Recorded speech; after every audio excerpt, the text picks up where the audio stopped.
Hello students, आप सभी का हमारे चैनल सेल्फ स्टडी पे स्वागत है। आज हम लोग इस वीडियो में करंट अफेयर्स और आज का जो डेट है 30 जून 2020 के बारे में कुछ क्वेश्चन हम लोग करने वाले हैं। तो देखिए, ये जो सेट ऑफ 8 क्वेश्चन है वो आपके हर एग्ज़ाम के लिए इम्पॉर्टेंट है और ये सारे क्वेश्चन है करंट से हैं, यानी आज जो भी चीज़ हुआ है उसी से क्वेश्चन बनाया गया है।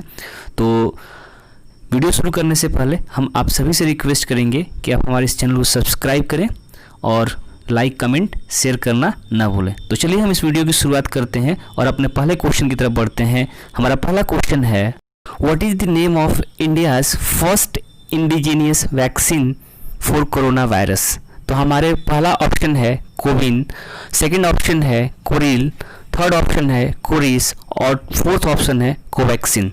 तो आपको इसका आंसर बताना है कि इसका आंसर क्या होगा। तो चलिए हम अपने आंसर की तरफ बढ़ते हैं और इसका आंसर है ऑप्शन डी कोवैक्सीन। देखिए यहाँ पे ये कह रहा है कि जो क्वेश्चन अभी हमने ऊपर देखा उस क्वेश्चन का आंसर होगा कोवैक्सीन। देखिए यहाँ पे ये कहता है कि the drug controller general of India DGCI has given its approval to the Indian vaccine manufacturer Bharat biotech's covid vaccine candidate Covaxin. देखिए यहाँ पे कह रहा है कि जो भारत का drug control general of India है उसने इंडिया की फर्स्ट इंडिजीनियस कैंडिडेट, मतलब कंपनी ये दावा करती है कि हाँ हमने फेज़ 1 और फेज़ 2 के इंटर करना चाहते हैं, यानी ह्यूमन ट्रायल्स करना चाहते हैं, तो उसको जो है अप्रूवल हमारे DGCI ने दिया है। आगे ये कहता है कि Covaxin is India's first indigenous vaccine candidate. Bharat biotech can now initiate phase 1 and phase 2 human clinical trials for Covaxin. देखिए यहाँ पे ये कहता है कि अब जो कोवैक्सीन है वो भारत की पहली ऐसी वैक्सीन है जिसके हम लोग ह्यूमन ट्रायल्स कर सकते हैं, यानी इंसानों पे जो है उसकी ट्रायल की जा सकती है। तो उसके बाद जो है ये अगर ट्रायल सक्सेसफुल होता है तो ये फाइनली जो है हमारे यूज़ के लिए जो है नॉर्मल जो इसे सफ़र करते हैं उनके लिए भी ये मार्केट में अवेलेबल हो सकता है। तो चलिए हम लोग अपने अगले क्वेश्चन की तरफ बढ़ते हैं और हमारा अगला क्वेश्चन है, under unlock 2 the government has extended lockdown in containment zone till which date. देखिए यहाँ पे ये कह रहा है कि हमारे भारत सरकार ने अनलॉक 2 के तहत ऐसे कौन कौन से इलाके हैं, ठीक, जहाँ पे मतलब किस डेट तक जो जहाँ पे कोरोना वायरस के ज़्यादा केसेज आ रहे हैं वहाँ पे कब तक लॉकडाउन को जो है आगे बढ़ा दिया गया है। तो चलिए हम अपने ऑप्शन की तरफ चलते हैं। पहला ऑप्शन है 31 अगस्त, ऑप्शन बी है 15 जुलाई, ऑप्शन सी है 31 जुलाई, ऑप्शन डी है 14 अगस्त।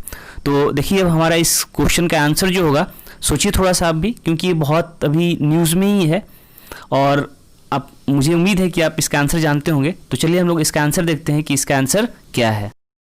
ऑप्शन नंबर सी 31 जुलाई। जी हाँ, देखिए अभी हमारे कल ही की बात है और हमारे प्राइम मिनिस्टर मोदी साहब ने ये घोषणा की थी कि 31 जुलाई तक जो है जो भी कंटेनमेंट जोन है जहाँ पे कोरोना वायरस के केसेस ज़्यादा आ रहे हैं वहाँ पे 31 जुलाई तक जो है पाबंदी बढ़ाई जाती है, ठीक। उसके बाद अगर वहाँ पे हालात ठीक होते हैं तो वहाँ पे पाबंदियों में ढील दी जा सकती है। तो चलिए हम अपने अगले क्वेश्चन की तरफ बढ़ते हैं। हमारा थर्ड क्वेश्चन है, India has banned how many Chinese mobile apps to protect its sovereignty and integrity. देखिए यहाँ पे ये कह रहा है कि हमारा देश जो है, हमारी सरकार ने चाइनीज़ मोबाइल ऐप्स को बंद किया है। तो उनकी संख्या कितनी है वो आपको बतानी है। वो इसलिए उनको बंद किया गया है क्योंकि वो हमारे प्राइवेसी के लिए खतरा थे, वो हमारे डेटा को शेयर करते थे। तो आपको नंबर्स बताने हैं कि वो कितनी की संख्या में है। तो आपके ऑप्शंस हैं, option A 59, option B 65, option C 69, option D 44।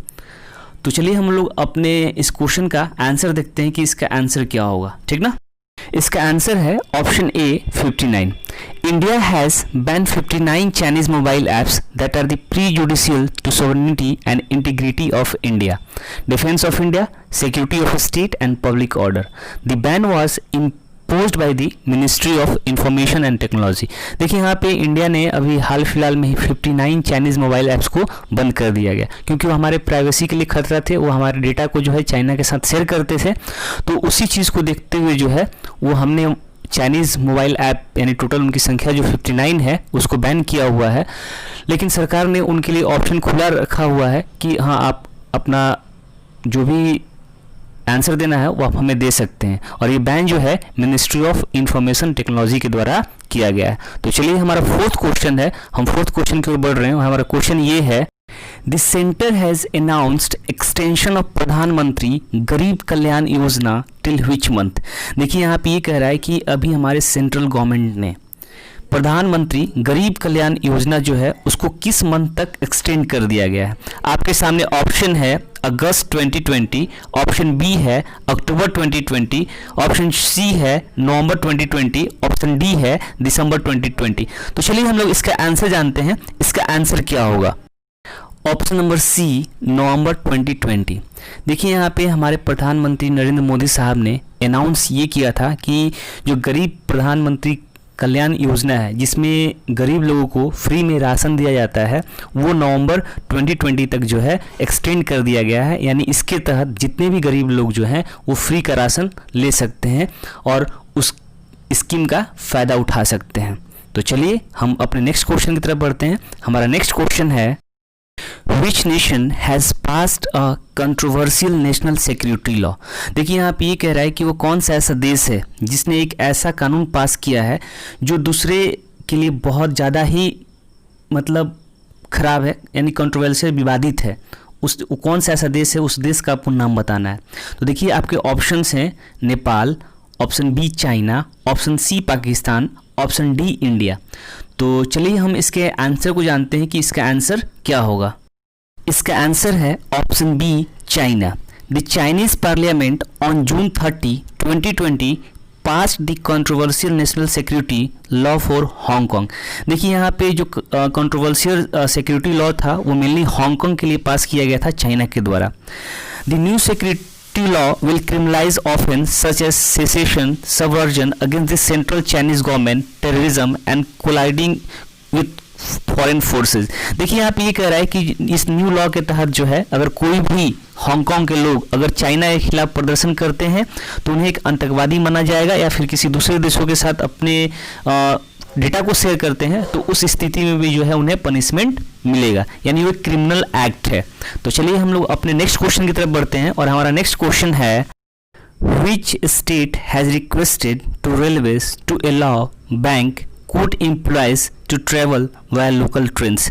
देखिए यहाँ पे ऐसा कौन सा स्टेट है जिसने रेलवे को रिक्वेस्ट किया है कि बैंक कर्मचारी, कोर्ट के कर्मचारी जो है उनको लोकल ट्रेन के थ्रू ट्रैवल करने की अनुमति दी जाए।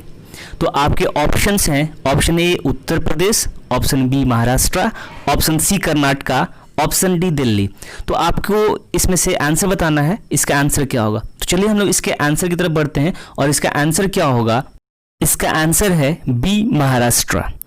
देखिए यहाँ पे महाराष्ट्र की सरकार ने रेलवे से ये रिक्वेस्ट किया है कि महाराष्ट्र के अंदर जो भी हाई कोर्ट के कर्मचारी हैं या फिर पब्लिक सेक्टर के बैंक्स हैं या फिर सेंट्रल गवर्नमेंट के ऑफिस हैं तो उनको अनुमति दी जाए ताकि वो लोकल ट्रेन से सफ़र कर सके और अपने ऑफिस जा सके। तो रेलवे ने इसको अभी डिसीजन तो दिया नहीं है, लेकिन रेलवे जो है इस पर सोच विचार करने के बाद जो है अगर ये परमिशन देती है तो जितने भी कर्मचारी हैं उनके लिए बहुत ज़्यादा ही सुविधाजनक ट्रांसपोर्ट का साधन उपलब्ध हो जाएगा। तो चलिए हम लोग अपने अगले क्वेश्चन की तरफ बढ़ते हैं। हमारा अगला क्वेश्चन है, separatist Kashmiri leader Syed Ali Shah Geelani has quit which political front. देखिए यहाँ पे ये कह रहा है कि जो सेपरेटिस्ट कश्मीरी लीडर यानी जो सैयद अली शाह गिलानी है उसने किस पॉलिटिकल पार्टी को रिज़ाइन दिया है। तो आपके ऑप्शंस हैं, option A Hurriyat conference, option B national conference, option C people's democratic party, option D Jammu and Kashmir democratic freedom party. तो चलिए हम लोग इसका आंसर जानते हैं। इसका आंसर क्या होगा।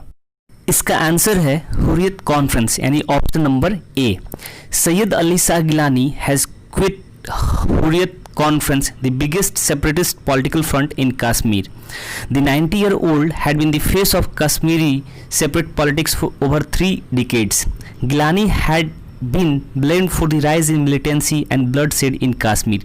देखिए यहाँ पे हुर्रियत कॉन्फ्रेंस का जो लीडर है सैयद अली शाह गिलानी, उसने हुर्रियत कॉन्फ्रेंस को छोड़ दिया, उसने क्विट कर दिया और इसकी जो अभी उम्र है वो 90 बरस है और इसे ही जो है जिम्मेदार ठहराया जाता है कश्मीर में आतंक फैलाने का, और इसने ही जो है आतंकवादियों को ज़्यादा बढ़ावा दिया। तो हुर्रियत कॉन्फ्रेंस को इसने क्विट किया। तो चलिए हम लोग अपने अगले क्वेश्चन की तरफ बढ़ते हैं और हमारा अगला क्वेश्चन है Iran has issued N arrest warrant for which among the following world leaders. देखिए यहाँ पे क्वेश्चन ये कहता है कि ईरान ने किस देश के लीडर को अरेस्ट वारंट जारी किया है। तो आपके ऑप्शन है, option A Donald Trump, option B Vladimir Putin, option C Xi Jinping, option D King Salman. तो चलिए हम लोग इसके आंसर को जानते हैं। इसका आंसर क्या है? इसका आंसर है option A Donald Trump. Iran has issued an arrest warrant for US President Donald Trump over the killing of top Iranian general in January, Qasem Soleimani. Iran has asked Interpol to issue a raid notice for Trump and the other individuals involved in the killing of Soleimani. देखिए यहाँ पे आप लोग news में देखे होंगे, जनवरी में वहाँ का जो जनरल था, ईरान का जो जनरल था कासिम सुलेमानी, जिसको अमेरिका ने मिसाइल से मार गिराया गया था।